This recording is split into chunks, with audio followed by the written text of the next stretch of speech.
তোমরা গণতন্ত্রের নামে একটা দিন নিয়েছো, সমাজতন্ত্রের নামে আরেকটা দিন নিয়েছো, রাজতন্ত্রের নামে আরেকটা দিন গ্রহণ করছো। কোনো দিন গ্রহণ করা হবে না।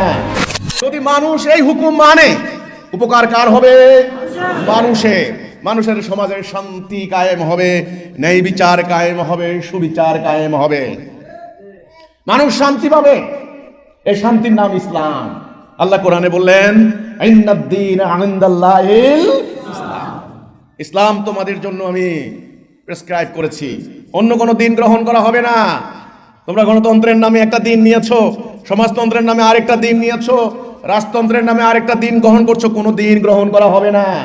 একমাত্র গ্রহণযোগ্য দিন হচ্ছে কি? ইসলাম। ইন্নাদ-দীনা ইনদাল্লাহিল ইসলাম। কোথাও যাওয়া লাগবে না তোমাদের, জাতিসংঘে যাওয়া লাগবে না, কারো কাছে ধর্ণা দিতে হবে না। ওয়ার্ল্ড ব্যাংক, IMF, আল-ইয়াউমা আকমালতু লাকুম দীনাকুম, আমি কামেল করে দিয়েছি, পূর্ণ করে দিয়েছি। এই বিধান যারা রাষ্ট্রীয় জীবনে, জাতীয় জীবনে কায়েম করবে, তারা পৃথিবীর সেরা জাতি হবে।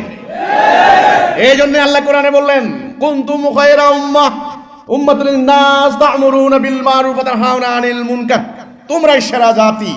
তোমাদের উত্থান ঘটানো হয়েছে, তোমাদের উত্থান ঘটানো হয়েছে। তোমরা মানব জাতির মধ্যে সৎ কাজের আদেশ দিবে, অসৎ কাজ থেকে নিষেধ করবে, এই বিধান কায়েম করে।